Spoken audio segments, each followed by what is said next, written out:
ini saya senang sekali balik lagi ke kampus, ketemu sama teman-teman. Ada dua yang bikin saya bahagia. Yang pertama adalah saya merasa awet muda karena saya masih ya seumuran lah ya sama teman-teman.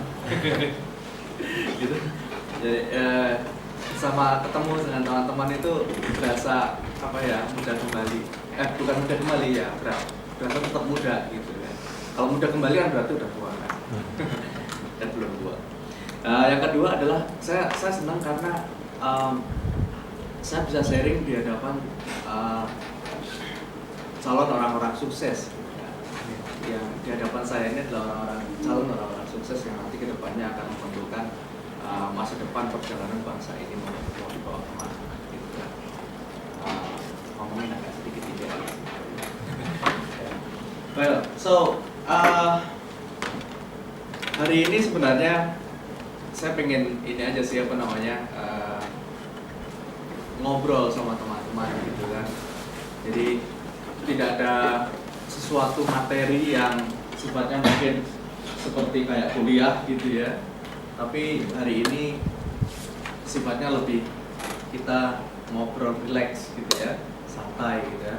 Jadi kalau teman-teman mungkin sepanjang saya memberikan materi yang saya berikan ini bukan materi yang yang tematik atau materi yang harus dicatat atau apa, enggak gitu ya. Atau mungkin nanti ada tesnya, ada mid testnya sih. Nanti final testnya juga ada gitu kan. Masuk kartu studi ya, KHS, kartu hasil studi. No. Jadi ini hanya sebagai guideline untuk kita nanti melakukan further discussion gitu ya. Jadi bukan ini. Nah, ketika nanti di dalam penjelasan misalkan teman-teman ada yang mau ditanyakan, langsung raise hand aja ya. Nggak usah nungguin wah nanti ini, enggak, langsung aja gitu ya. Mungkin sedikit tentang saya dulu gitu ya. Kan kalau nggak kenal maka nggak sayang gitu kan. Kalau nggak sayang maka nggak cinta.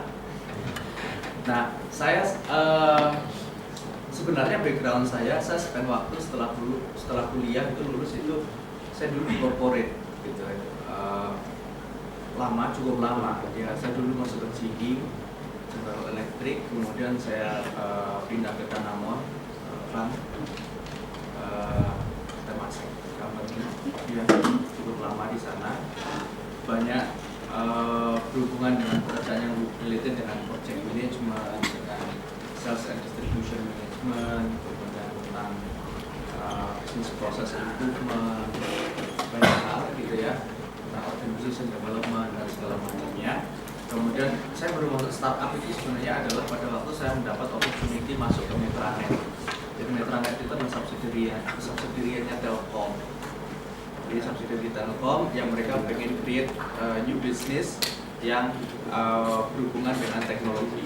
Dan di sana saya build satu platform dengan bisnis model B2B, business to business, dan fokusnya itu adalah untuk segmen UKM atau SME gitu kan. Nah, saya build platform di sana udah selesai, bisnis plan udah beres, strategi udah selesai, dan saya ketemu sama Mikal.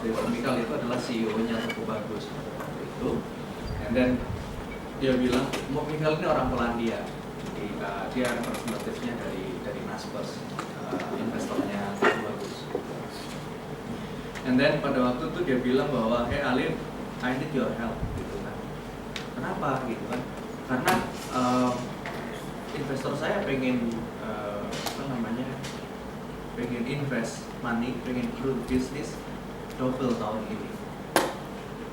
Tapi kita butuh strong people yang untuk bangun kita punya foundation operation. Dan dia lihat saya cocok, memang background saya cukup strong di operations, project management, tools revamp dan segala macamnya, dan saya join ke sana. Itu di tahun 2015. Pertama kali saya masuk ke operations, saya build foundation to operations related dengan content quality, customer service, legal and compliance, quality assurance, fraud management, itu ada di situ semuanya. Yang sebelumnya itu belum ada, gitu kan, saya build itu. And then next year-nya saya di extend role saya bukannya di operations tapi juga mengcover semua termasuk marketing. So di classified business kayak Alex itu, ya kayak Toko Bagus itu ada 3 pilar utama dalam bisnis di mereka. Yang pertama adalah content operations, yang kedua adalah marketing, yang ketiga adalah produk dan teknologi. 3 hal itu yang paling utama pilar dalam bisnisnya classified, gitu ya. Yang lain enabler kayak HR, general affair, finance itu mereka adalah enablernya. Tapi 3 ini adalah menjadi pilar utamanya. Saya pada waktu itu saya sebagai CEO saya memegang menghandle untuk content operation sama marketing, gitu kan. Dan kemudian saya itu happen di 2013 ya, which is pada waktu itu mungkin teman-teman yang sudah cukup aware dengan startup teknologi, Toko Bagus pada waktu itu compete dengan sangat ketat gitu dengan berniaga.com ya. Pada waktu itu kita compete gitu ya, and then kita saling berbalapan tuh, kita saling berusaha untuk overgrow satu dengan yang lain gitu kan. That's the tough competition. Karena apa? Karena kita sama-sama di backup oleh funding yang besar gitu ya. Sama-sama kita di backup oleh multi billion company gitu kan. Toko Bagus di backup oleh Naspers. Naspers itu adalah multinational company, dia beroperasi di more than 30 countries.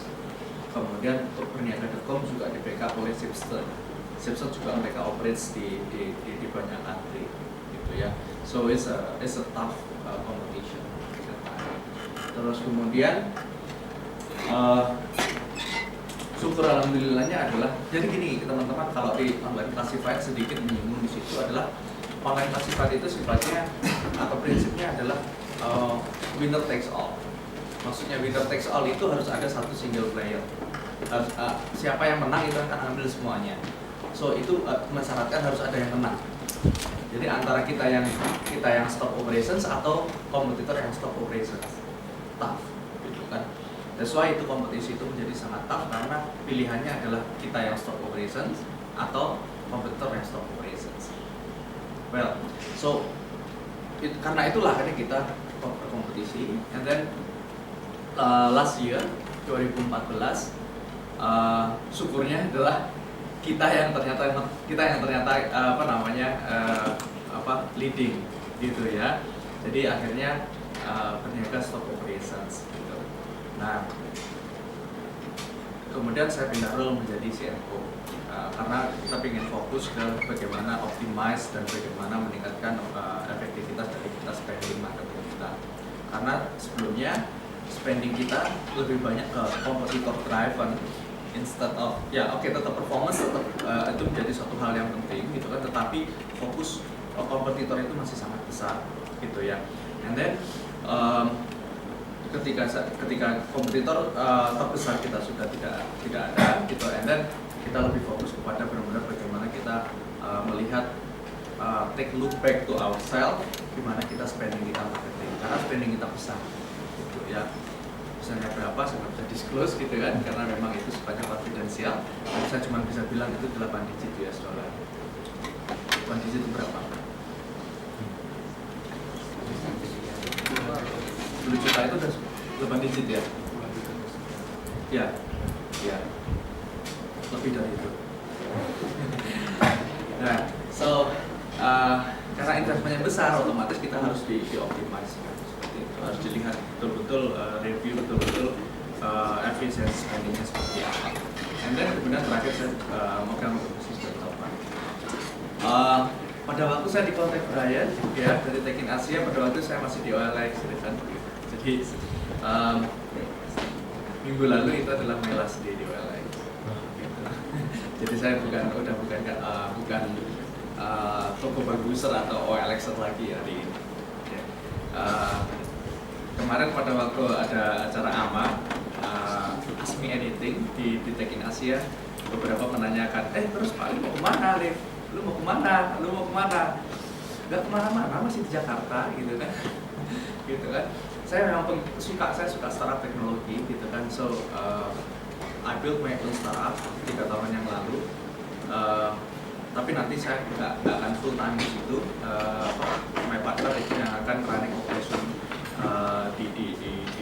di sana. Dan kemudian nanti mungkin next month saya akan engage sama satu startup juga. Tapi unfortunately saya belum bisa disclose hari ini. Gitu ya. Karena memang saya belum di sana. Nanti kalau saya di sana kita update kabar beritanya. Gitu. So itu sedikit tentang apa namanya my profile gitu ya. Kalau mungkin teman-teman nanti pengen tanya, ya sebenarnya saya gini, kenapa saya senang banget ketika saya ketemu dengan teman-teman gitu kan. Sekarang ini adalah zaman kolaborasi gitu kan. Udah bukan zamannya untuk kita menjadi Superman atau Superboy gitu ya. Kalau teman-teman masih Superboy, kalau saya udah Superman. Soalnya saya udah beristri 2 anak. Soalnya saya takut nih, ntar yang di belakang tuh nanya, Mas gimana caranya supaya punya istri 2? Kan repot ya, makanya saya lanjutin gitu kan. Saya udah beristri 2 anak. Jadi anak saya udah 2 gitu. Jadi nggak nanya lagi kan, paling nanya cuma gimana caranya supaya punya anak 2. Nikah dulu, ya kan? Well, so saya sukanya apa? Karena kita ini zaman kolaborasi. Jadi bukan zamannya satu orang kemudian men-tackle semuanya gitu kan. Di saat itulah ketika kolaborasi itu dibutuhkan, disitulah butuh sharing experience, disitulah butuh namanya pengalaman gitu untuk sharing gitu ya. Karena ketika kita mendapatkan sharing dari orang, ada satu investment yang kita udah nggak perlu lakukan di situ. Yaitu apa? Eksperimen. Lumayan, kalau kita eksperimen pasti ada cost-nya gitu. Pada waktu saya di OLX, one of our principle itu adalah we love to experiment. Kita coba banyak banget. Dalam waktu kita istilahnya namanya MVP, minimum viable product. Walaupun kita udah punya produk gitu ya, tapi kita tetap banyak banget MVP untuk kita memvalidasi channel marketing kita. Jadi dalam waktu 3 bulan itu, 2 bulan pertama dan 2 bulan itu kita sudah punya paling tidak 12 eksperimen yang kita lakukan, channel-channel mana yang cocok untuk mempromot OLX pada waktu itu. So kita tahu mana channel yang bagus, mana channel yang tidak bagus untuk bisnis kita. So sharing-sharing seperti itu akan memperkaya pengetahuan teman-teman. Tentang bagaimana channel kayak gini karakternya seperti apa sih? Channel kayak gini karakternya seperti apa sih? Di situ justru satu itu adalah tambahan experience, tambahan knowledge buat teman-teman, dan yang kedua adalah itu bisa memunculkan suatu inspirasi baru. Mungkin teman-teman dari situ melihat ini ada peluang bisnis. Well, so sebelum masuk ke sana, saya ada beberapa material yang ini tapi sebenarnya kembali ke yang saya. Jadi ini bukan something yang yang materi yang berat gitu ya, enggak, tapi ini adalah lebih kepada sifatnya memberikan teman-teman suatu inspirasi aja ya. Mari kita mulai dari sini ya. Perubahan, perkembangan teknologi itu kan sangat cepat gitu ya kan. Banyak hal-hal yang baru yang itu sangat mempengaruhi kehidupan kita, yang secara tidak sadar itu terjadi baru kemarin, ya kan? Dan itu perubahannya terjadi dengan sangat cepat. Oke, di satu ruangan ini ada berapa nih? 300 ya? Termasuk yang nggak kelihatan maksudnya. Yang kelihatan sih ada 50 gitu kan? Oke, dari semua orang yang ada di ruangan ini, ada nggak yang nggak punya handphone? Coba angkat tangan. Nggak punya. Oke. Pertanyaan yang kedua, ada nggak yang nggak punya Android? Handphone Android? Angkat tangan. Oke. 1, 2, 3, sedikit. Yang nggak punya Android, pakai iPhone nggak? Enggak. Pakai iPhone. Oke. Sekarang begini. 3 dari sekian pakai smartphone enggak? Pakai. OS-nya apa? Windows. Oke. Ada nggak yang di ruangan ini yang nggak pakai smartphone? 0. Sekarang saya tanya teman-teman, Android itu kapan sih adanya?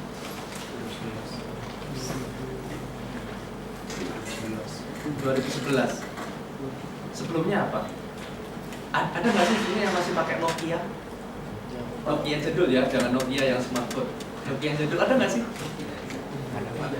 Oh, tapi sebagai main handphone atau cuma sekedar sekedar? Ingat nggak? Saya kan tadi bilang di awal, saya kan masih seumuran sama teman-teman kan. Waktu saya kuliah itu nggak ada ya kalau ditanya, siapa yang pakai Android? Nggak ada yang angkat tangan. Percaya sama saya masih muda loh. Iya, seriusan ini, nggak percaya. Saya masih muda gitu kan. Saya masih muda. Teman-teman berapa mas usianya mas? 21. Agak saya lupa. 21 ya. Ya saya tambahin dikit lah, Nah, 11-12 lah pokoknya bikin perbandingan. Nggak percaya banget sih. Nggak percaya banget ya. Ya, tapi waktu saya kuliah benar serius. Waktu saya kuliah itu kalau ditanya udah ada yang pakai Android belum? Nggak ada yang angkat tangan. Ada yang pakai Windows Phone atau iPhone? Nggak ada yang angkat tangan. Gitu kan? Padahal kan saya baru lulusnya baru kemarin aja kan. Nggak percaya lagi masih ada di belakang tuh. Ya benar kan, serius. Masih muda juga gitu. Tapi perubahan kan teman-teman bisa lihat tuh perubahan. Nah, sekarang saya pengen cari kasih lihat. Ada nggak yang pernah lihat nonton TV yang pakai model begini? Pernah. Ada pernah kan? Tapi jarang banget kan ada kan? Teman-teman bayangin nggak dari yang TV yang seperti ini ngomongin device itu kan paling susah untuk berubah kan? Karena apa? Orang harus bikin research dulu, orang harus bikin kalau teman-teman kan teknikal nih, tahu kapasitornya harus dibuat dulu beda, kan tabungnya itu teknologinya apa dulu itu juga harus dibuat riset, harus dibuat berbeda ya kan? Ini kan udah jadul banget ini. Ada yang masih nonton ini enggak? Ya, ada mas. Sekarang udah diriran ya, udah beda. Tapi saya masih versi asli, saya masih nonton. Tapi waktu kecil banget. Masih seusia kita. Jadi saya masih kecil mas. Teman-teman lihat kan, sekarang coba flat seperti ini gitu kan. Ini kita ngomongin kan sesuatu yang device, sesuatu yang physical. Yang which is orang kalau physical itu jauh lebih susah untuk berubahnya kan. Kemudian teman-teman bisa lihat dulu nontonnya apa? Dulu nontonnya TVRI, ya kan? Yang banyak itu apa namanya?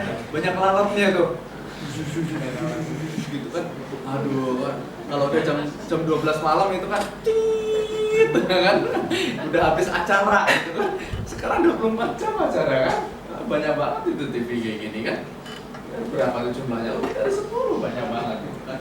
Gila. Dulu acaranya acara apa namanya? Yang Pak Raden gitu kan, Unyil gitu kan. Dan sekarang acaranya udah beda banget gitu. Cepat sekali gitu kan.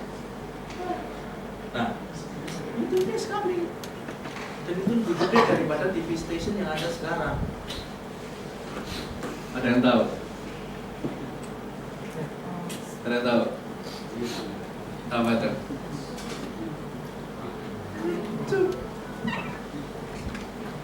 Sekarang saya tanya teman-teman lebih banyak spend waktunya di rumah atau lebih banyak spend waktunya di luar? Terus kalau kalau mau nonton sesuatu gitu ya kan, lebih banyak nonton di TV, nyari-nyari di TV atau nyari-nyari di YouTube? YouTube. Siapa yang masih sering di kosan nonton TV?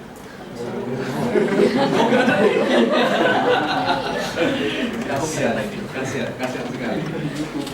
Zaman saya ini zaman bahagia berarti kan. Saya masih sering nonton TV ya kan. Sekarang orang nggak punya TV, tapi sekarang orang punya YouTube ya kan. Ini kan imagine. Ya ya kan? Satu TV yang paling besar ratingnya siapa? Yang paling tinggi ratingnya, paling banyak penontonnya? RCTI mungkin ya, mungkin apa? SCTV, ya kan? Tapi orang-orang yang nonton TV ini, mereka mereka apa?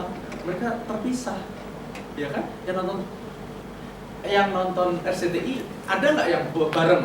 TV-nya ada dua, nonton RCTI sama nonton SCTV gitu. Ada nggak? Nggak ada. Nonton Indosiar, nonton TV One sama Metro TV ditonton bareng, ada nggak? Karena saking nggak percayanya gitu kan. Jangan-jangan pas bareng-bareng berita yang satunya bilang A, yang satunya bilang A minus gitu kan. Lucu kan? Ada kejadian nggak? Nggak ada. Tapi semua orang itu nontonnya satu TV sekarang, YouTube. Mau nonton apa aja adanya di YouTube. Satu stasiun kan? Tapi berapa besar itu orang-orang yang view yang ada di sana? Sih? Life is changing. Ya kan? Perubahan itu cepat sekali terjadi. Ayo, kira-kira apa nextnya? Ada yang tahu? Konten. Terus apa lagi? Konten. Kira-kira bisa dijelasin nggak mas? Kira-kira maksudnya konten seperti apa? Jadi orang-orang banyak ya konten-konten yang konten media gitu ya. On demand. Oh, konten on demand. Oke. Jadi mungkin setelah ini adalah ada konten on demand. Apalagi? Kira-kira. Ini nggak ada yang benar, nggak ada yang salah. Semuanya benar. Ayo, apa kira-kira? Apa kira-kira? Apa? Hologram, oke, mungkin hologram gitu ya. Jadi orang nonton itu ada hologram 3D gitu ya mbak ya. Jadi bisa lihat belakangnya, sampingnya gitu, atau 4D malahan ya, gitu ya. Mungkin, ya. Apalagi kira-kira? Apa? Ya, mungkin orang nanti nontonnya bukan di YouTube, bukan di ini lagi gitu kan, tapi mungkin ada medium yang lain untuk nonton gitu ya. Apa nggak tahu itu kan. Kalau kemarin ada apa namanya handphone yang ada kameranya, ini kamera yang ada bisa nonton TV-nya mungkin ya. Nggak tahu ya. Nggak tahu itu. Teknologi sense. Nah, tapi yang pasti nextnya, yang saya sangat yakin nextnya itu adalah teman-teman. Karena teman-teman ini yang di sini nih yang akan meng-create sesuatu yang baru, yang nanti akan disrupt apa yang sudah ada sekarang. Karakter dari satu startup, karakter dari satu bisnis yang di teknologi ini itu harus bisa disruptif dari current atau existing proses, existing bisnis. So, saya lihat teman-teman di sini punya peluang untuk itu, punya opportunity untuk itu. So, nextnya saya bukan hanya bicara soal TV, saya bukan hanya bicara soal suatu medium untuk semacam one way seperti itu. Tapi saya akan bahas konteksnya itu adalah sebuah teknologi. Banyak sekali. Saya nggak tahu teman-teman di sini lumayan hype nggak itu project gitu. Banyak nggak project di sini? Banyak.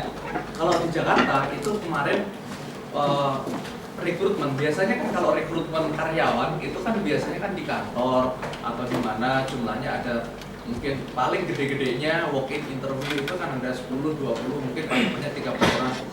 Ini walk-in interview untuk calon tukang ojek atau driver ojek itu ada 16.000 dan itu tempatnya di Senayan. Ini udah nonton bola ini saya bilang ini. Ini orang mau nonton bola apa mau lamar kerja ini?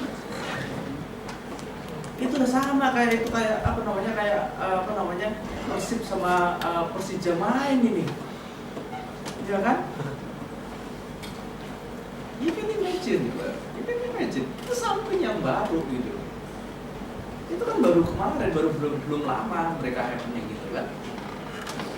Baru awal-awal tahun ini mereka happening, walaupun itu sebenarnya udah di-build dari lama gitu, 2011, tapi itu muncul as something yang sangat fenomenal kan baru belakangan ini gitu loh.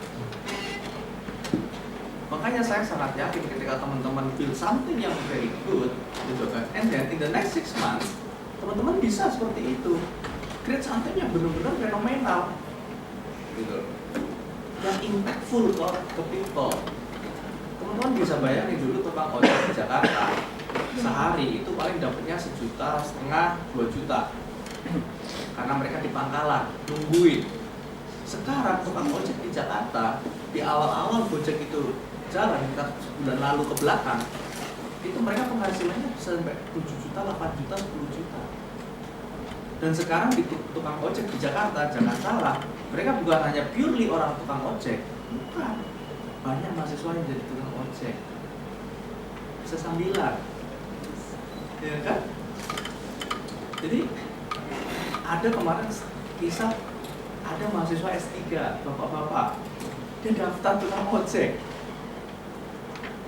Jadi tukang ojek itu sekarang bukan jadi kerjaan yang kelas rendahan lagi kan? Itu something yang change people behavior, gitu ya. Ada satu lagi Uber, teman-teman tahu kan Uber kan? Tahu ya kan? Kemarin saya habis dari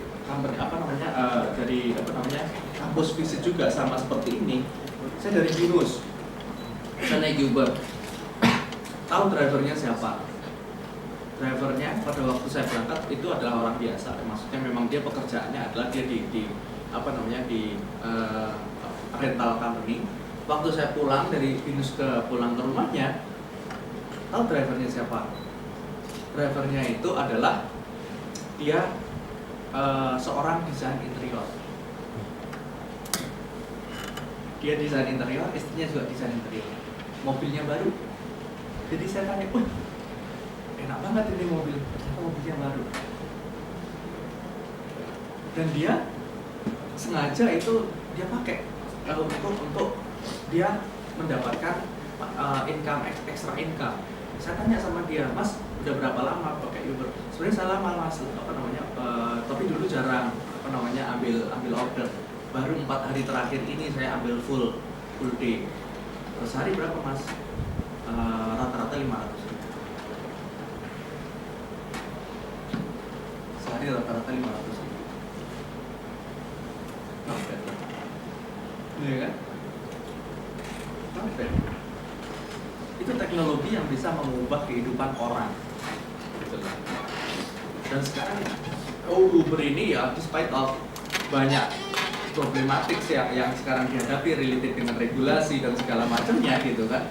Nah sekarang banyak banget itu ya. Tetapi ini potensinya sangat besar untuk membuat perubahan dalam kehidupan orang, ya kan?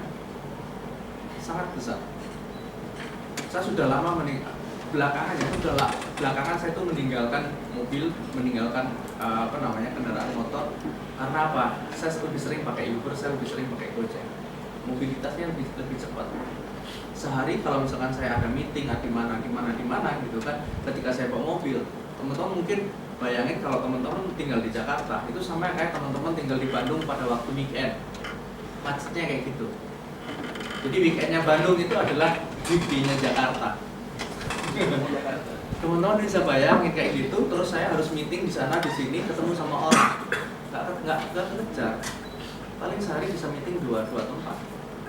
Kalau saya pakai Gojek, sehari bisa 4 ketemu 4 orang, ketemu 5 orang. Waktu saya lebih efektif. So, aplikasi-aplikasi itu membantu saya dalam memenuhi kebutuhan saya untuk meningkatkan efektivitas, produktivitas dari kehidupan saya. So, blessing punya mereka, kan? Saya punya mereka. So, saya lihat teman-teman di sini harus membuat sesuatu yang baru, yang punya potensi untuk besar seperti mereka, gitu. Nah, means you, ya teman-teman ini di sini, ya kan? Bukan yang lain. Startup itu prinsipnya cepat, fast. Entah itu sukses fast atau fail fast, gitu loh kan? Kalau fail juga harus cepat. Karena apa? Kalau fail fast itu bisa create something new. Jangan lama-lama. Pulang dari kampus, nge-mall dulu, 2 jam, 3 jam window shopping, habis itu pulang ke kosan itu nonton TV, habis nonton TV ngerjain tugas sedikit, habis itu tidur, besok pagi kampus lagi. Itu kehidupan rutin itu setiap hari, nyaman gitu kan. Tapi ketika teman-teman harus merubah itu, kemudian gue harus ketemuan sama si ini, ketemuan sama si ini, gitu, gue mau bikin startup nih, mau diskusi soal ini nih, gimana kita bikin bisnis plan-nya nih, ini apa aja nih kita preparation yang harus kita siapin sebelum kita masuk ke stage bahwa kita mau develop produknya nih. Produknya nanti kayak apa nih, desainnya kayak apa, user experience-nya kayak apa. Gak enak, gak nyaman gitu. Tapi itu harus dilalui gitu loh. Otherwise ya kita akan menjadi normal people, orang-orang yang biasa. Tapi untuk menjadi extraordinary itu harus melalui hal seperti itu. Ini pesan saya karena mungkin kita orang Indonesia ya, saya juga orang Indonesia sih. Orang Indonesia itu biasanya latah. Jadi kalau dia bikin ini, ikut bikin ini, ya kan? Ya umumnya bikin itu, ya kan? Saya saranin jangan begitu. Karena apa? Kalau bikin yang sama, artinya apa? Kita akan compete, kita akan head to head. Ya kalau target audiensnya itu besar. Tapi kalau misalkan itu niche, ya kita akan semakin sulit di situ. Nah, terus kalau misalkan kita compete-nya kita di level playing field yang sama misalkan kita bootstrapping sendiri, nggak ada investment. Kalau tiba-tiba ternyata kompetitor kita dapat investment besar, apa yang harus kita lakukan? Banyak mikir lagi, ya kan? Tapi ketika kita meng-create sesuatu yang different, kita membuat sesuatu yang beda, dan kita membuat diri kita itu sukses di situ, besar di situ, expert di situ, disitulah peluang bisnis buat kita. Jadi kadang-kadang the first itu something yang penting juga gitu, walaupun sebenarnya the first itu bukan suatu jaminan bahwa itu kita akan sukses di situ. Banyak cerita tentang not necessarily harus be the first. Ya contohnya adalah Facebook itu bukan the first. Mungkin dia ke sekian ribu sosial media gitu kan, tapi dia sukses. Ya beda ceritanya. Tapi selagi kita bisa menjadi the first di bisnis model itu, potensi untuk kita mendapatkan peluang yang untuk masuk ke market dengan lebih luasa, lebih besar itu jauh lebih besar. Gitu ya. Nah ini yang penting lagi pesan dari saya. Jadi ngomongin soal skill, ngomongin soal programming, ngomongin soal running bisnis, ngomongin soal create produk dan segala macam. At the end, ujung-ujungnya adalah sebenarnya attitude. Saya sangat setuju dengan statement ini. Attitude itu adalah sesuatu little thing, tapi attitude itu tuh yang akan membuat perbedaan yang sangat besar. Saya masih ingat dulu saya sempat di Bandung. Dulu saya sempat di Bandung 2 tahun. Saya ambil masternya di Unpad di situ. Teman-teman saya dulu banyak yang dari TV juga, gitu kan. Saya kebetulan satu kontrakan sama anak IF. Ini dari mana rata-rata? Iya. Nggak ada yang dari IF. Saya Pak. Ada beberapa. Dulu banyak teman-teman saya, ada 5 orang. Saya dulu kontrak satu rumah di Dago itu ber-6, jadi 4 orangnya anak IF, 1 orang anak elektro, saya sendiri yang orang sosial. Saya bukan orang teknikal, saya orang sosial gitu. Nah ngobrol segala macam, akhirnya saya sedikit banyak tahu tentang bagaimana cara berpikirnya teman-teman yang teknikal dan bagaimana saya orang sosial gitu kan. Satu hal yang saya pelajari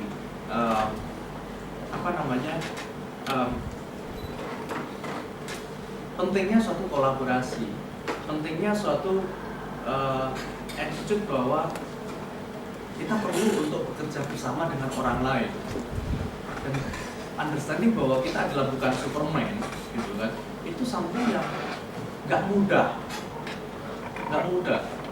gitu. Karena di dalam attitude itu ada faktor soal komunikasi, ada faktor tentang bagaimana kita bisa menerima menerima kelebihan orang lain, bagaimana kita bisa menghargai sesuatu orang lain yang miliki yang kita tidak miliki, gitu kan? Itu penting sekali. Orang developer itu ya dia jago bikin program, tapi belum tentu dia jago jualan. Ada orang marketing, orang sales, orang sosial, dia jago jualan, tapi dia nggak bisa coding. Ada orang desain yang dia ngerti banget tentang produk, user experience dan segala macam. Dia harus sadar, dia nggak bisa jualan, dia juga nggak bisa coding. Dia hanya bisa CMS. Dia harus menerima itu.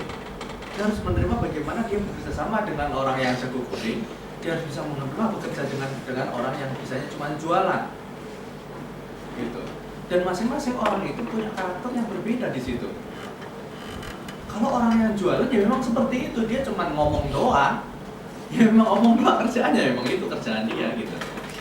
Tapi orang sales juga akan bilang bahwa orang coding itu kerjaannya cuma coding doang. Yang orang coding sama orang ini juga bilang, orang kreatif kerjaannya cuma bayang-bayangin doang, cuma gambar-gambar doang. Ya kan? Iya kan? Tapi yang terpenting di sini apa? Understanding satu dengan yang lain, untuk berkolaborasi sehingga di situ tercipta bisnis yang bagus. Kolaborasi. Somehow kan ketika kita kita memiliki suatu skill tertentu, kadang kan kita merasa superior, ya kan? Kita merasa premium. Nah, ketika kita merasa premium itu dan kita tidak bisa accept orang lain, itulah pangkal dari suatu kegagalan. Saya banyak menemui hal seperti itu. Pelajaran besar banget dari yang pernah saya lihat dari teman-teman saya adalah bahwa saya dulu punya teman yang dia sangat jago create sistem itu yang sekarang dipakai oleh Arta Jasa. Jadi sebenarnya sebelum Arta Jasa itu membuat koneksi ATM antar bank, sebenarnya teman saya itu dulu sudah pernah bikin seperti itu. Saya nggak mau diskus lebihnya karena kan itu kan nggak enak kan, itu tapi dia bilang teman saya yang bikin sebelum itu ada di tahun 2000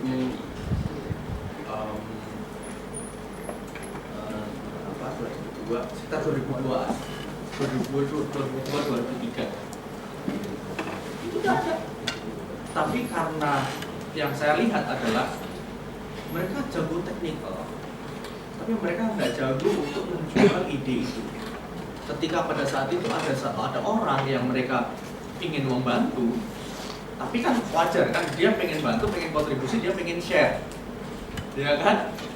Dia pengen dapatkan share. Nah ini teman-teman yang di sini, mereka nggak mau berbagi share.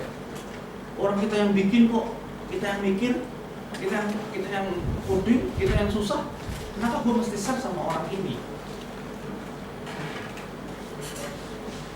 Akhirnya nggak deal lah di situ. Singkat cerita nggak deal. Tiba-tiba udah tahun depan Arta Jasa muncul, kemudian bank-bank yang lainnya itu kemudian mereka udah menggunakan sistem itu. Yang terjadi apa? Selesai sudah. Jadi ide yang bagus, produk yang bagus, itu udah tes waktu itu. Saya lihat sendiri gitu kan. Itu bisa, itu running gitu. Udah bagus itu. Kebayang kalau misalkan pada waktu itu dia teman-teman saya ini mereka bisa sedikit meningkatkan mereka punya attitude-nya sehingga mereka bisa accept kelebihannya orang yang akan membantu mereka. Mungkin mereka akan dapat share yang tidak full, tetapi mereka punya bisnis yang besar. Nah sekarang digunakan oleh seluruh bank di Indonesia, luar biasa kan, opportunity itu hilang. So terkait dengan attitude ini adalah penting karena hal yang seperti itu, attitude yang nggak positif itu cenderung untuk menutup kita punya kesempatan. Ini penting. Baik itu pada waktu kita itu akan membuat startup atau pada saat kita bekerja di startup ataupun kita bekerja di corporate. Attitude itu adalah something yang penting. Yeah. Well, so saya nggak mau cerita banyak tentang apa segala macam gitu kan. Saya pengen lebih menumbuhkan teman-teman punya inspirasi. Kira-kira mau apa gitu kan. Dan hari ini sebenarnya saya lebih banyak Q&A karena apa, mungkin saya nggak tahu kalau saya cerita itu kan kayak apa ya, orang dongeng itu kan belum tentu sesuai dengan kebutuhan teman-teman ya kan. Teman-teman pengen tahu apa, so teman-teman pengen tahu apa ya. Kalau saya tahu saya akan kasih tahu, kalau saya nggak tahu let's discuss, mari kita diskusi gitu kan. Karena di dalam bisnis itu sebenarnya tidak ada formula bahwa oke, ini adalah jalan sukses, ini adalah jalan gagal. Tidak begitu, ya kan? Karena sesuatu yang kita pikir bahwa itu akan sukses, bisa jadi sukses, bisa jadi gagal. Tapi sesuatu yang kita pikir, wah ini sulit, ternyata itu ini challenging banget. Tapi bisa jadi itu menjadi sesuatu hal yang sukses. So, ya intinya adalah bahwa kita harus mendiskusikan itu kalau memang itu ada suatu peluang di sana. Tapi intinya adalah sebelum kita mulai tanya jawab teman-teman apa yang ingin ketahui, intinya adalah kalau teman-teman pikirin sesuatu yang ada di pikiran, mau bikin sesuatu, jangan tunggu lama-lama. Ya. Jangan tunggu lama-lama. Segera eksekusi. Kemarin pada waktu acara AMA Ask Me Anything kemarin sore malam gitu ya, ada satu orang yang bertanya, Mas Alif, saya pengen bikin suatu bisnis, minta tolong berikan 3 tips bagaimana hal-hal apa yang harus diperhatikan kalau saya mau mulai bisnis. Ya, saya bilang oke, saya kasih 3 tips kalau mau mulai bisnis. Nomor 1, eksekusi. Ya. Nomor 2, eksekusi. Nomor 3, baru eksekusi. Jalani. Mulailah dari yang kecil dan mulai hari ini. Jangan tunggu besok. Ya. Oke, cukup sampai di situ. Langsung kita Q&A aja. Oke, terima kasih. Ngomongin soal kuliner dan kemudian teknologi untuk bagaimana mengembangkan pemasaran untuk kuliner. Ya. Ada beberapa referensi yang mungkin Mbak bisa lihat ya. Contoh Berry Kitchen. Ya. Kemudian ada beberapa lagi startup lagi yang mereka sangat agresif untuk bisnis makanan. Ya, banyak sekali. So, sederhana berpikirnya adalah kayak Berry Kitchen itu mereka itu catering Pak, makanan basah, dan mereka bisa besar. Pak, yang dijual adalah makanan kering, nggak basi, ya kan? Saya yakin dengan melihat nature yang seperti itu, nature bisnis dan nature produk yang seperti itu, sederhana melihat nature-nya aja punya potensi yang besar untuk dikembangkan. Ya. Saya tidak tahu detail produk Anda itu apa, mungkin apakah itu bentuknya apa, saya nggak tahu gitu kan. Tapi kalau saya melihat sekilas, kalau saya compare dengan makanan basah yang sebenarnya catering itu kan makanan basah sebenarnya, kan nggak bisa hari ini masak kemudian dijual besok, nggak bisa kan. Tapi itu bisa jalan dan itu bisa sangat agresif di market. Ya, mereka barusan raise funding, saya nggak tahu Brian yang banyak di Tech in Asia atau banyak. Jadi kita udah seri apa? Seri A. Berapa dapat? 25 juta USD. Ya. See? Dia dapat round investment 1,25 juta. Ya. Jadi ketika ada investor yang sudah melirik hal itu, otomatis kan teman-teman bisa lihat berarti ada potensi yang besar di situ. hal yang menarik yang mungkin Anda bisa pelajari ya, dan mungkin referensi untuk dilihat itu JNE itu ada satu divisi, bukan divisi tapi kayak semacam, saya nggak tahu apakah mereka menggarapnya sebagai satu divisi yang dedicated untuk mereka jual makanan tapi yang makanan unik dari daerah-daerah. Itu juga mungkin bisa dijadikan referensi untuk mempelajari bagaimana. Pada intinya ya, kalau saran saya adalah Anda harus menemukan satu cara untuk nge-crack itu bisnis proses. Bisnis proses itu kan berjalan dengan something yang kalau kita lihat ya itu kan something yang sangat plain kan. Dari sini habis itu di sini bikinnya ini ada tantangan kayak gini, ada challenge kayak gini, sulit untuk bikinnya. Nanti gimana kalau kita bikin ternyata nggak laku. Yang bikin yang tipe ini ternyata yang laku yang itu. Ya kan itu something yang sebenarnya common di bisnis. Anda harus menemukan sesuatu untuk nge-crack itu. Gitu ya. Once Anda menemukan cara untuk nge-crack itu, dan yang bisa itu nge-crack itu hanya orang yang jalanin bisnisnya. Konsultan nggak bisa. Ya, kalau ada yang bilang konsultan itu bisa ngelakuin itu, wah itu konsultan udah benar-benar top gitu, udah ini. Yang bisa itu adalah yang jalanin bisnis itu, dia harus ngeliatin ya bagaimana itu bisnis itu berjalan dan bagaimana caranya supaya bisnis itu lebih baik, di-revamp, di-improve. In my own startup, jadi saya punya usaha kecil-kecilan yang lucu-lucuan. Tadi saya bilang sama Brian juga gitu kan, saya tuh jualan stiker gitu kan. Apa sih sebenarnya stiker yang kecil gitu kan, tapi dari stiker itu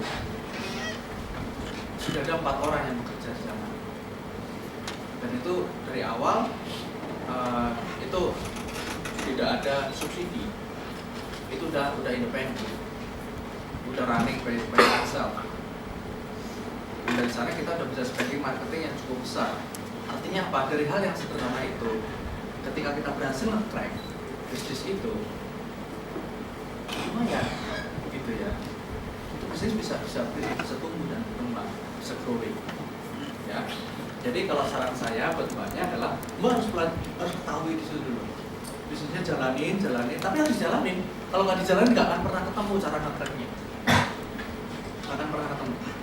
Jalanin, cari tahu. Misalkan saya ada berapa line produknya, ada berapa mbak? Ada banyak sih, 20-an. Nah, apalagi line produknya banyak, ya kan? Dari 20 ketika jalan, mbak udah ketemu channel untuk kesananya, itu mbak kan menemukan tren. Makanan A, makanan A itu sebulan paling pesennya adalah sekitar 20 bungkus. B ini 300 bungkus. C ini, berarti bulan depan saya punya estimasi yang A berarti saya akan produksi 20, yang B saya akan produksi 400. Karena apa? Saya mau expand marketingnya. Di situ mbak yang tahu, ya, mbak yang tahu. Mengenai perubahan yang tadi Pak, kita ketahui kan toko bagus itu berubah jadi OLX ya. Nah, yang advantage-nya mungkin buat toko sendiri bisa lebih bersatu dan sebagainya, tapi di sisi lain kan itu merupakan perubahan yang sangat beresiko ya Pak. Toko bagus harus rebranding, iklan sana sini tetap berubah, dan belum tentu masyarakat juga up to date berubah. Nah, jadi apa sih yang pertimbangan seperti apa yang membuat OLX itu berani untuk mengambil perusahaan yang berubah? Dan yang kedua Pak, mengenai marketing offline-nya, tepatnya kayak gimana sih Pak? Soalnya kan kita katakan lewat media sosial dan sebagainya, it's low cost but powerful. Tapi saya sering ngeliat kayak misalnya iklan, contohnya di Line lah Pak, ada orang iklan sini dan kita tuh malah kayak yang lihatnya doang males baca dan malah langsung klik, remove, dan mungkin bukan hanya saya yang melakukan seperti itu. Jadi apa yang tepat buat marketing online? Manajemennya Nasbus, OLX mengubah nama atau rebranding. So gini, ini pertanyaan yang sama juga dikemukakan oleh orang pada waktu kemarin saya di Aspek Anything Trading Asia. So basically apa sih yang latar belakangi? Kan ini something yang very big gitu, perubahan. Karena toko bagus sudah 10 tahun established di Indonesia, brandnya sangat strong, ya kan? Dan berubahnya pun juga berubah yang dengan 3 letter yang juga orang Indonesia sulit untuk spellingnya kan. Ya. So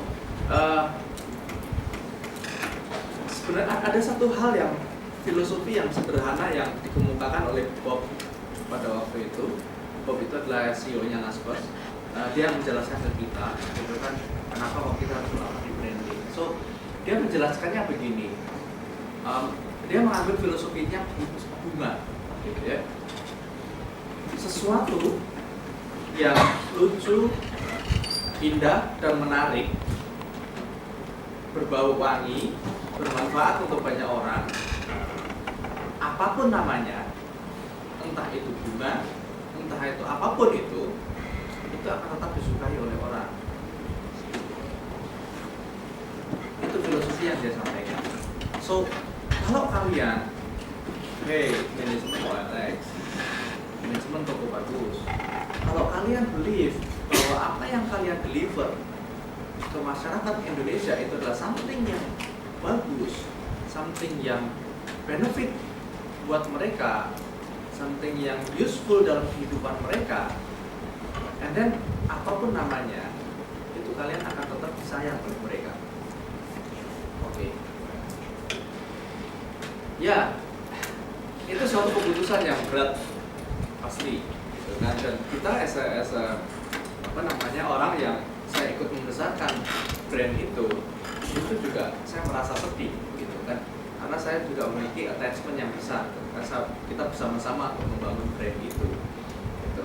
Tapi ketika bahwa kita melihat perspektif bisnis yang lebih besar, bahwa ini adalah global brand, kemudian ini ini adalah suatu stepping stone yang bagus untuk kita ke depan, and then ya kita harus lakukan. Itu filosofi dibalik kenapa kok kita akhirnya berani untuk mengambil keputusan itu. Kita believe bahwa apa yang kita bawa ke masyarakat itu adalah something yang benar-benar memberikan benefit ke mereka, dan kita sangat believe bahwa apa yang kita berikan ke mereka itu benar-benar something yang bagus, something yang menarik. So apapun namanya kita brand. Kelanjutan dari itu adalah apa sih key suksesnya, kan? Bagaimana ceritanya tentang rebranding dari Toko Bagus ke OLX itu? Dan saya bisa assure bahwa perubahan brand dari Toko Bagus ke OLX itu seamless impact on business performance.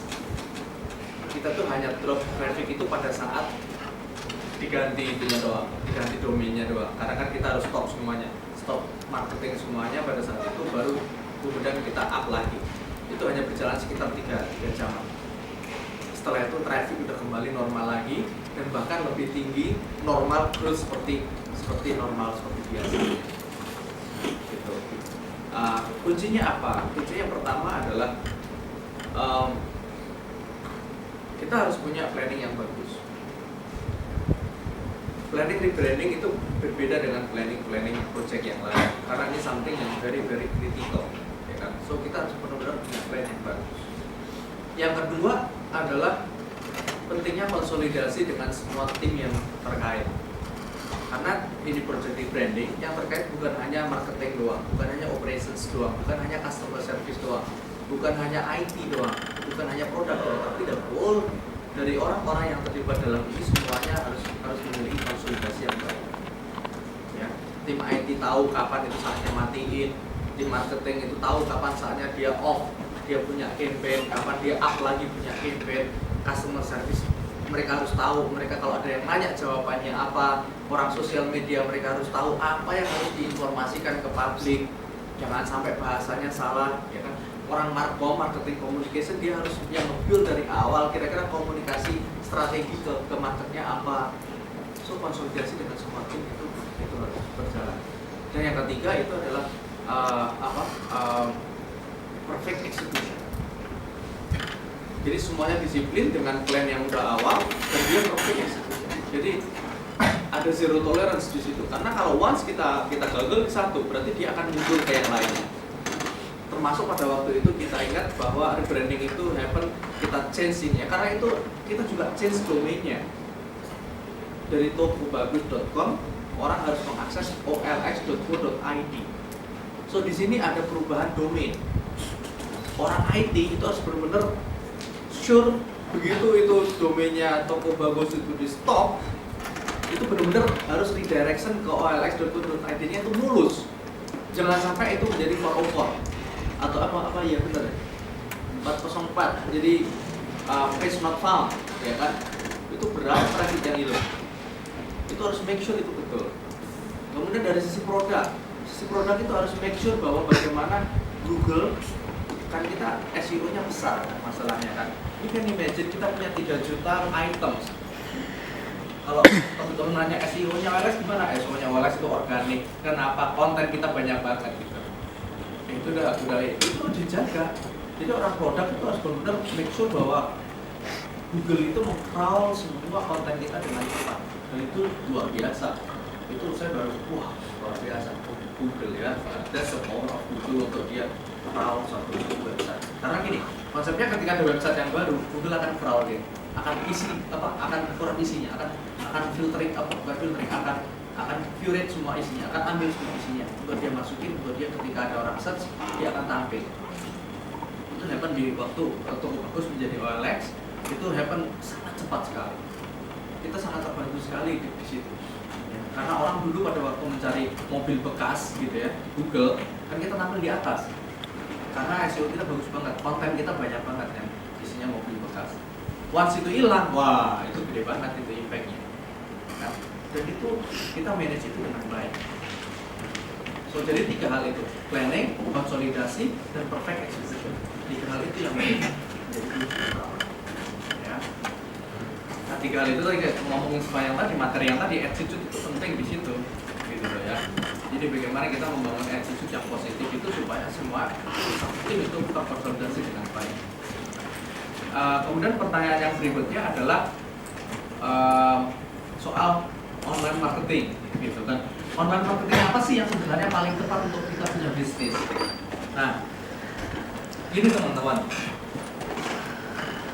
menurut saya tidak ada formula yang fix dan tepat untuk menentukan channel apa yang paling bagus untuk bisnis apa.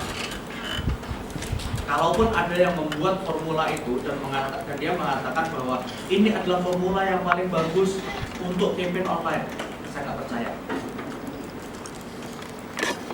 Saya nggak percaya. Yang saya sarankan buat teman-teman itu adalah lakukan testing. Sebanyak mungkin melakukan testing, maka teman-teman akan mengetahui channel mana yang paling tepat untuk produk Anda. Karena begini teman-teman, beda produk, beda bisnis model, beda service atau layanan, beda target audiens, channel yang digunakan juga beda. Cara mengeksekusi promosi juga beda, atau marketing itu beda. Kalau jualan barang yang sifatnya high volume, tiket size yang besar, itu beda dengan jualan retail.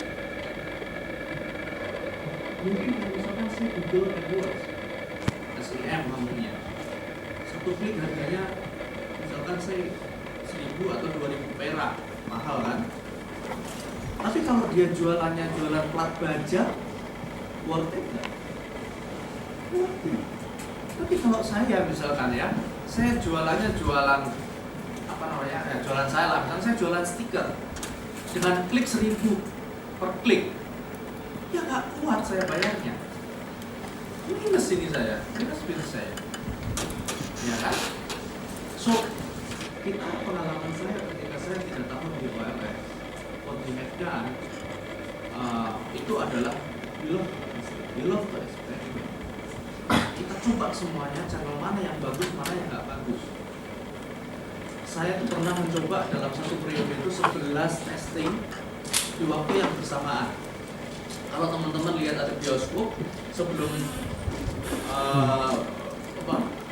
mulai itu film ada tuh promotional time kan, jadi orang pasang itu kita pernah ngetes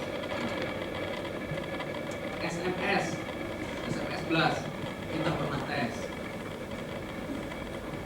promosi di komuter line. Di Jakarta ada komuter line, ada kereta tapi kereta yang khusus Jabodetabek. Jakarta Bogor, Depok, Tangerang, Bekasi. Ya, kita pernah tes di situ. Kita pernah tes on ground activation di acara event-event. Kita pernah tes door to door. Kita build tim, spesifik tim khusus untuk melakukan door to door. Pernah kita tes semuanya. Nah, dari situlah kita evaluasi mana channel yang bagus, mana channel yang tidak bagus. Ya, yang bagus kita scale up, yang nggak bagus kita stop. Jadi masing-masing produk, kayak misalkan Mbak jualan makanan ringan, kemudian ada lagi yang mungkin jualan barang yang berbeda, channel itu juga berbeda. Kayak misalkan contoh yang diberikan contoh tadi, Line. Wah, ini saya cek, oh ini. Karena apa? Berarti dia menggunakan medium yang mungkin tidak cocok di situ. Kalau udah ketahuan seperti itu, ya udah berhenti lah. Jangan menggunakan channel itu lagi. Find another channel. Tapi jangan salah, satu channel yang tidak efektif untuk satu jenis produk atau satu jenis bisnis, belum tentu ini gagal untuk semua bisnis yang lain. Bisa jadi itu cocok. So, kalau saran saya, ya tidak ada satu teori, tidak ada satu formula yang bisa menentukan bahwa oke, channel ini yang paling bagus, channel ini yang paling bagus. Saran saya adalah do testing, do eksperimen, and then lakukan through conclusion dari sini. Ya, oke, begitu ya. Pertama tuh, gimana sih cara kita tuh mendapatkan sebuah bisnis idea? Terus tadi kan juga dibilangkan soal eksekusi.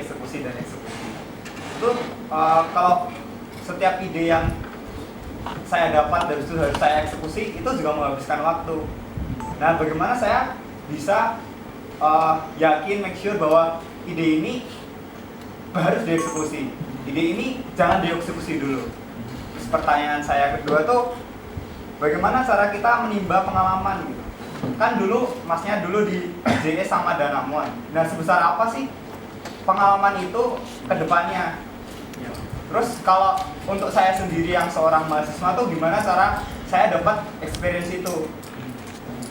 Terus yang terakhir adalah gini, tadi tuh Masnya pernah sempat bilang bahwa kita tuh harus berkembang cepat atau matikan bisnis secara cepat. Dan juga sempat bilang bahwa Gojek itu dibangun dari 2011. Bagaimana kita sama-sama seperti pertanyaan sebelumnya, bagaimana kita yakin bahwa bisnis ini harus terus dijalankan atau dihentikan sekarang?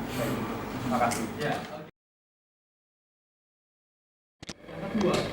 Yang kedua adalah melihat potensi marketnya.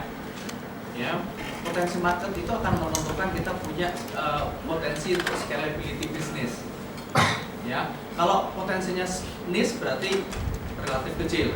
Tapi kalau kalau target audiensnya itu besar, berarti potensinya besar. So, itu yang kedua. Jadi kalau misalkan ada beberapa pilihan, pilih yang punya potensi scalability itu. Ya, punya potensi besar. Nah, setelah punya seperti itu, baru yang ketiga, yang penting, yang biasa istilahnya orang-orang startup lakukan, itu namanya validasi. Ya, namanya validasi. Validasi itu adalah bahwa itu harus dieksekut, tapi jangan dalam skala yang besar. Contoh nih, misalkan hal yang sederhana. Saya pengen create something, misalkan contohnya adalah satu aplikasi yang memberikan jasa untuk orang menemukan makanan enak di sekitar Jakarta Timur misalkan. Validasinya adalah ya mungkin saya harus keluar rumah gitu kan. Saya tanya ke bapak-bapak di pinggir jalan, mungkin oke, target audiens saya adalah anak-anak mahasiswa misalkan yang tinggal di Jakarta Timur. Ya, saya mungkin harus keluar rumah, saya tanya ke mahasiswa yang tinggal di Jakarta Timur, saya tanya ke dia, Mas, Mbak, kalau saya bikin aplikasi kayak gini, kira-kira ada gunanya nggak buat ente? Nggak ada, Mas. Saya tanya ke sini lagi, Mbak, kalau saya bikin aplikasi kayak gini, kira-kira ada manfaatnya nggak? Ada benefit nggak yang lu lo ambil dari aplikasi ini? Lumayan sih mas. Oke. Nah dari validasi inilah kemudian kita akan menentukan apakah kita akan execute atau enggak. Gitu. Bisnis itu secara umum itu sederhana mas. Maksudnya prinsipnya sederhana. Susah tapi jalaninya. Prinsip sederhana. Itu cuma dua, kebutuhan sama keinginan. Selama orang itu ada kebutuhan, bisnis itu bisa jalan. Yang kedua, keinginan. Selama orang itu masih ada keinginan, bisnis itu bisa jalan. Contoh, kenapa itu berdiri? Hah? Mau butuh apa? Butuh ijazah kan? Saya tanya di sini semuanya, ada nggak yang mau lulus tapi tanpa ijazah? Ada nggak? Nggak ada kan? Teman-teman butuh ijazah, ya kan? Teman-teman butuh knowledge, ya kan? Ada nggak teman-teman di sini yang kemudian pengen masuk ITB ini tapi nggak pengen dapat knowledge apa-apa? Ada nggak? Ada kebutuhan di situ. Kalau nggak kebutuhan, sekarang begini. Maaf ya, ini belum ada yang online sih. Pijet mas. Pijet itu sebenarnya kebutuhan atau keinginan sih? Dua-duanya.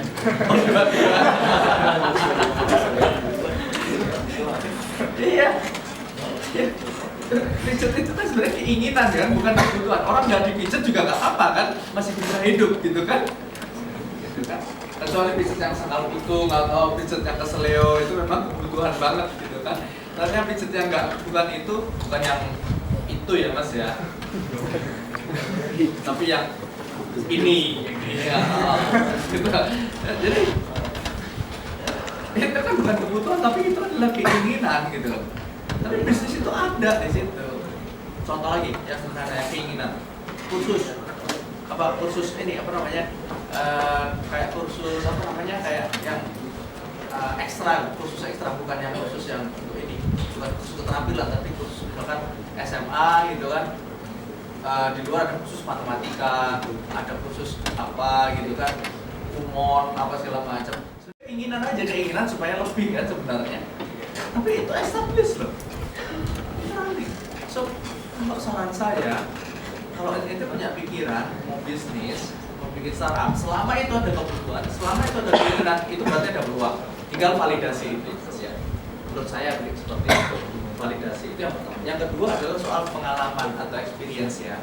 Apa sih sebenarnya experience kita ketika kita berada di lingkungan corporate gitu ya. Yang pertama banyak hal sebenarnya yang kita pelajari. Terus saya I learn a lot di GE itu tentang project management. Bagaimana kita mengelola suatu project gitu kan. Karena kan manage project itu susah ya. Maksudnya itu harus multitasking. Kemudian kita harus benar-benar kita disiplin dengan time management. Kemudian kita harus tahu mana yang prioritas. Skala priority itu nggak gampang, gitu kan. Dan kita harus benar-benar make sure apa namanya kalau orang ininya bilang bahasanya Six Sigma itu DMAIC, make, define, measure, analyze, terus sampai kita kontrol, gitu kan. Jadi itu gimana fase itu dijalankan, gitu kan. Itu banyak belajar dari sana. Kemudian setelah project management juga people management juga penting, gitu kan. Bagaimana cara kita memberikan motivasi ke orang, bagaimana cara membuat orang itu lebih produktif, bagaimana kita bekerja sama berkomunikasi dengan orang lain. Karena at the end ketika kita build business, kita kan nggak kerja sendirian, ya kan? Ada team member, ada orang-orang yang mereka itu bekerja untuk kita. So how to manage that people itu adalah kita butuh experience, butuh belajar, ya kan? Kita pahami bahwa when we are running the business, dia nggak Superman. Kita nggak running semuanya sendirian. Tapi yang running itu adalah orang lain yang mereka bekerja bersama-sama untuk kita. So gimana cara memberikan mereka itu dorongan, motivasi, bagaimana memberikan mereka evaluasi juga kalau mereka nggak bagus. Bagaimana caranya membangun komunikasi dengan mereka. Bagaimana memberikan mereka promosi, itu semuanya related dengan people management. Ya, bagaimana supaya mereka loyal atau engage dengan kita, gitu kan? Bagaimana mereka supaya personally dan professionally mereka itu selalu upgraded, gitu kan? Itu apa namanya? Itu terkait dengan people management. Kemudian di situ juga di corporate kita belajar banyak. Pada waktu saya di GE saya belajar sales and distribution. Di situ saya build team, ya kan, untuk sales and distribution. Jadi gimana cara hiring people, gimana kita assess people, menilai orang untuk hiring. Gini, dalam konteks kalau orang ngomongin HRD gitu ya, human resource department gitu ya, atau human capital development gitu ya, ngomongin soal itu, hiring itu menurut saya itu poin yang paling penting. Kenapa? Kalau kita hiringnya itu bagus, kesininya udah enak. Tapi once kita itu salah dalam proses hiring, udah kesininya udah berantakan, susah.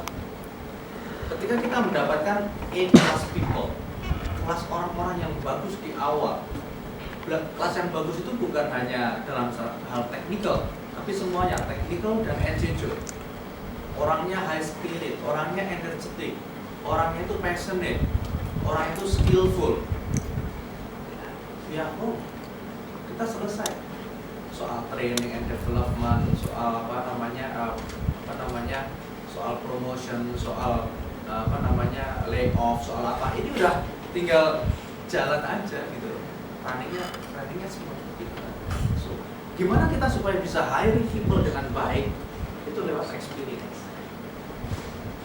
Dulu saya ingat waktu awal-awal saya mau hire orang pada waktu saya di GE itu harus interviewnya lama banget, harus gali ini, gali itu, dan ujung-ujungnya ragu-ragu. Ini cocok apa enggak? Culture fit apa enggak? Tapi karena saya udah sering banget ketemu sama orang, dan sekarang mungkin 15-20 menit saya udah bisa lihat, oke, ini orang kayaknya culture fit dengan kita. Oh, kayaknya ini skillnya cocok untuk kita. Oh, kayaknya ini attitude-nya bagus untuk kita. So itu namanya experience kita di situ. Ya. Nah, terus bagaimana untuk supaya teman-teman yang masih kuliah itu bisa belajar dan mendapatkan experience? Satu adalah saran saya, Mas. Saya itu dulu senang banget untuk melihat profilnya orang. Jadi siapapun orang yang saya melihat bahwa orang ini inspiratif dan saya pelajari itu background dia dulu di mana, dia dulu ngapain, dia dulu join apa, dia dulu bikin bisnis apa, dia dulu apa segala macam, saya pelajari semuanya. Dari situlah kemudian saya mencoba, so saya gali apa sih yang saya dapatkan dari dia. Dan setiap orang yang kita ketemu, ya, setiap orang yang kita temui setiap hari sebenarnya itu adalah tempatnya kita belajar. Dari teman, dari yang senior kita, dari junior kita, itu tempatnya kita untuk belajar. Dari situ experience itu kita dapatkan. Kita belajar dari experience yang kita jalankan sendiri itu lebih costly, lebih mahal, Mas. Karena setiap kali kita coba, kita gagal misalkan, banyak yang harus kita keluarkan. Satu, waktu, itu udah spend waktu. Dua, modal, itu udah spend modal. Ketiga, effort, kita udah kerja keras kan untuk itu, ternyata gagal, tapi kita dapat learning, ya kan?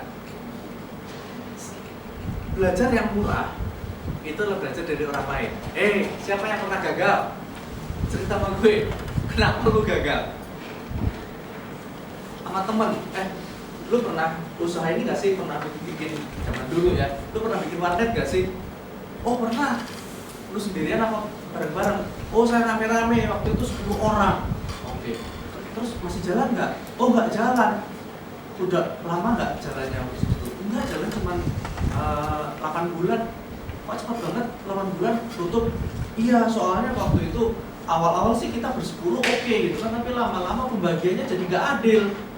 Yang satu merasa nungguin lama, yang satu nungguin warnanya sebentar, yang nungguin lama minta gaji minta minta bagian hasil yang lebih gede, yang nunggunya sebentar, kan dia waktunya kuliah, jadi dia nggak bisa nunggu lama, tapi dia nggak bisa terima kalau dapatnya kecil. Nah, teman-teman di situ mendapatkan satu pelajaran berharga yang teman-teman nggak usah melaluinya.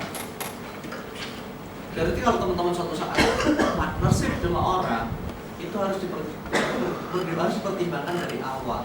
Kalau gue partnership, berarti gue nanti dari awal harus clear upfront bahwa oke, dealnya adalah seperti ini, untuk avoid terjadinya case yang seperti itu. Ya, jadi belajar itu dari tempat seperti itu belajar yang paling murah. Yang ketiga adalah tuh soal kapan kita mau menghentikan sebuah bisnis. Kapan kita mau menghentikan suatu bisnis dan kapan bisnis itu sudah tidak ada potensi lagi untuk berkembang. Ini pertanyaan yang sulit, dan kalau menurut saya adalah bahwa tidak ada juga formula yang tepat untuk itu. Sometimes bisnis itu ada sisi sense yang harus kita jalankan di situ. Saya pengalaman untuk gagal itu sering, mas, lebih dari 10 kali. Something yang mungkin orang tidak ketahui dari saya itu adalah bahwa saya sering gagal. Gagal bisnis yang bukan gagal cinta, mas. Gagal bercinta iya juga. Tapi yang saya maksud adalah gagal bisnis gitu. Jadi kapan kita akan stop bisnis itu sebenarnya adalah lebih pada saat, menurut saya itu pada saat kita validasi. Once kita melakukan validasi dan once kita confidence dengan validasi yang kita buat dan itu gak works, saatnya kita stop. Saatnya kita pindah ke ide lain yang harus kita validasi lagi. Gitu loh. Itulah makanya kelebihannya dengan teknologi startup itu di situ. Dia less loss risk. Jadi risiko untuk loss itu lebih kecil daripada yang konvensional. Bayangin kalau misalkan kita harus buka ruko atau sewa ruko harganya 50 juta setahun. Saya pernah bikin namanya sewa ruko di namanya Mall Ambassador gitu kan, sewanya 50 juta mas setahun. Gitu kan. Saya buka usaha namanya wrapping kado. Gini-gini saya jago wrapping kado. Karena saya pernah bikin itu gitu kan. Wrapping kado, bungkus kado mas, gitu kan. Ya Mbak ya. Saya lebih jago bungkus kado dari Mbak. Boleh dicoba. dulu sekarang enggak. Ya. Dan itu gagal. Itu berjalan sekitar 8 bulan, 9 bulan gitu, 8 bulan. Ternyata tiba-tiba dibangun flyover di depan mall, akhirnya mall itu sepi. Awal-awal rame, akhirnya terpaksa saya tutup. Saya kehilangan modal di situ karena apa? Saya udah sewa itu tempatnya. Gitu kan, dan modalnya gede gitu kan, lumayan.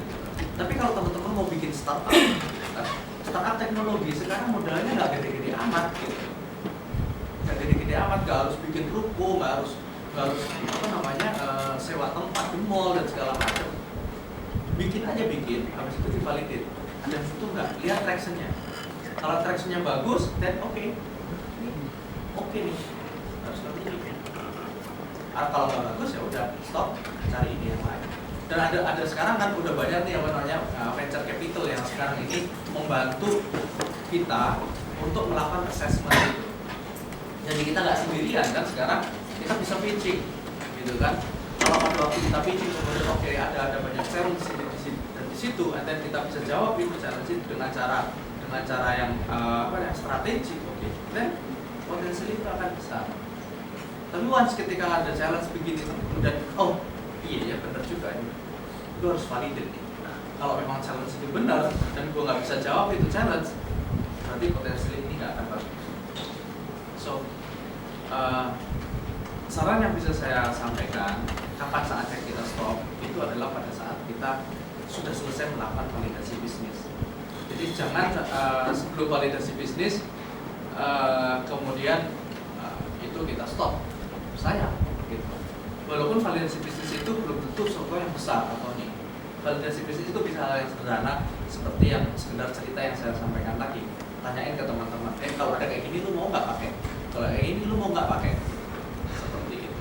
Atau melihatnya dari sisi kebutuhan atau keinginan. Ada nggak sih orang yang butuh kayak gini? Gue mau bikin aplikasi yang bisa menerbangkan orang dari Jakarta, dari Bandung ke Jakarta pakai helikopter. Kira-kira ada kebutuhannya nggak ya? Ada sih ada, tapi berapa banyak ya? Gitu kan? Itu kan harus kita asesmen dari situ, gitu kan?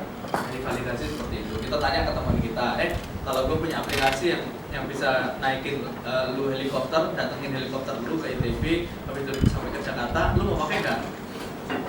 Enggak, gitu kan? Saya yakin yang satunya lagi, itu kan misalnya seperti itu. Ya. Saya kira itu ya, Mas ya.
Saya baru beli kemarin soalnya.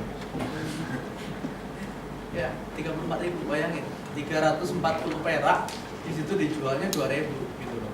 Cuman masalahnya kan kita nggak bisa cuma jual 1 biji doang gitu. 1 biji atau 10 biji gitu. Jadi B2B itu masuk ke produk-produk yang memang dia itu mainnya di volume, bukan mainnya di margin gitu loh. Dengan saya misalnya pada waktu saya di Telkom gitu kan, saya ngambil margin itu 25%. Saya masih bisa ngasih diskon dari harga pasar ke Telkom itu 15%. Jadi spendingnya Telkom itu save 15%, while saya masih untung 25%. Lucu ya? Iya, karena kita potong jalur distribusinya gitu. Saya masih untung, dia dapat diskon, coba bayangin kan? Gimana nggak asik gitu. Sama kayak Uber. Uber itu disruptif ke ke existing taksi kan, gitu. Sama gitu. So mungkin bisa dikembangkan ke sana mas. Jadi sebaiknya jadi distribusi cari produk-produk yang memang itu kemudian mengagregat demand itu kemudian dilatih ke ininya. Challenge-nya biasanya adalah mencari merchant-nya yang paling challenging. Karena buat toko-tokonya itu mereka pasti suka. Karena apa? Harganya pasti lebih murah. Karena Mas berhasil memotong jalur distribusinya. Tapi yang challenge itu adalah mencari merchant yang provide dari level setelah produsen. Produsen itu biasanya nggak mau jual langsung, nggak mau, dia ribet, nggak mau. Dia biasanya adalah ke distributornya. Jadi bagaimana caranya? Challenge-nya adalah connect ke distributornya ini, gitu. Ya ada banyak challenge itu. Challenge-nya adalah belum tentu dia mau sama kita, while mereka udah punya jalur distribusi, ya hal seperti itu. Tapi once kita bisa masuk ke sini dan kita bisa make sure bahwa, hey, order kita gede loh, mereka mau biasanya. Gitu, ya. Oke, habis ya kan? Tes tube ya. Tes tube ya. Tes tube yang portable, jadi orang yang diabetes itu kalau makan di restoran atau makan di tempat mana yang dia nggak yakin gulanya seberapa banyak, dia bisa ngetes sendiri dan bisa lihat, oh ini gulanya banyak, oh ini gulanya sedikit, hanya dengan kecil ini ya, udah tes tube segini, hanya dengan ukuran segini. Jadi orang diabetes nggak harus yang tropi kanan terus gitu kan, jadi kayak dia bisa ngerasain gula, tapi mungkin lebih hati-hati, tapi dia nggak terlalu tekan gitu, harus mikirin macam-macam, tapi dia coba, oh yakin ini aman. Di Repair itu ada 3D, digital, space, reconstruction. Jadi intinya kalau pernah tahu film-film apa ya, musik-musik film ini, jadi yang Pokoknya masa depan itu lo bisa password itu adalah muka lo sendiri. Jadi di sini digital Fritos itu membuat scanner wajah. Jadi ketika di scan itu menjadi 3D, tapi dengan lebih murah. Cuma pakai proyektor sama kamera DSLR yang kayak gitu, dan cukup. Soal komputer buat Sama PC biasa. Jadi di situ udah dapat 3D dari muka lo. Wajah Anda.